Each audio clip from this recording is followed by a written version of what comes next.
Income tax 2025 बिना सबूत नहीं मिलेगा टैक्स डिडक्शन।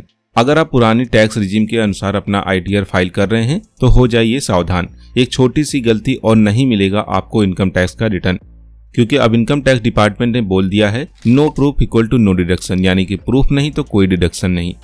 अब जानिए पहले से क्या बदला है।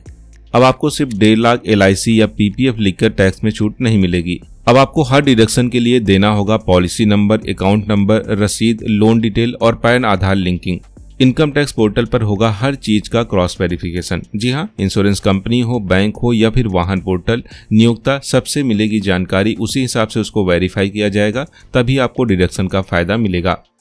जैसे कि इसे डिटेल में हम देख सकते हैं किन किन डिडक्शन पर देना होगा सबूत। जैसे कि अगर हम 80C की बात करें तो यहाँ पर अगर आप PPF, LIC, NSC, ALSS या फिर होम लोन प्रिंसिपल की अगर हम बात करें तो यहाँ पर अब आपको जानकारी देनी होगी, पॉलिसी नंबर की, रसीद की, लोन डिटेल की जानकारी आपको देनी होगी।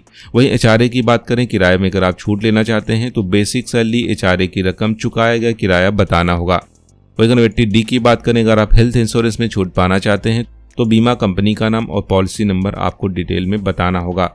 24B की बात करें, होम लोन इंटरेस्ट की, तो लोन खाता संख्या, बैंक का नाम और ब्याज राशि आपको बतानी होगी। 80E की बात करें, अगर आप एजुकेशन लोन पर बेनिफिट पाना चाहते हैं तो ब्याज राशि, अकाउंट डिटेल आपको देनी होगी। इसी तरह 80EEA, 80EEB एफोर्डेबल होम या इलेक्ट्रिक व्हीकल लोन लेते हैं तो आपका वाहन रजिस्ट्रेशन और लोन डिटेल आपको शेयर करना होगा।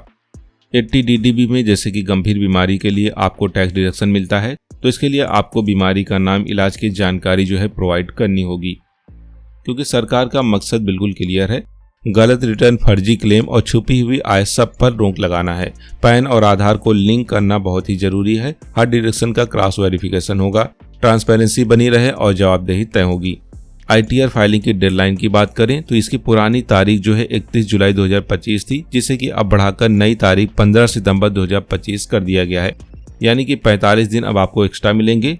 लेकिन इस समय में आपको अपने डॉक्यूमेंट्स को तैयार करना होगा, जिससे कि ITR फाइल करने समय सभी डेटा को आप उसमें सेव कर सकें, तभी आपको ITR का बेनिफिट मिलेगा।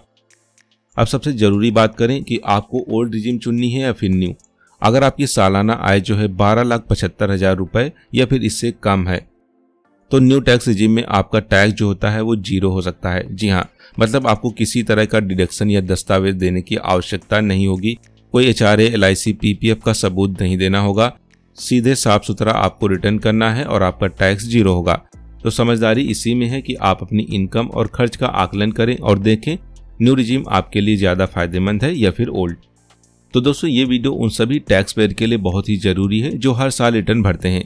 तो दोस्तों इस वीडियो को अपने परिवार और ऑफिस के अन्य ग्रुप में शेयर करें, कमेंट करें आप ओल्ड रिजीम चुनते हैं या फिर न्यू रिजीम, और सब्सक्राइब करें एसेट चैनल, क्योंकि अगले वीडियो में हम लाएंगे हर सेक्शन के लिए डॉक्यूमेंट चेकलिस्ट और न्यू टैक्स रिजीम में मिलने वाले फायदों की जानकारी। तो चलिए फिर मिलते हैं कौन नई अपडेट के साथ।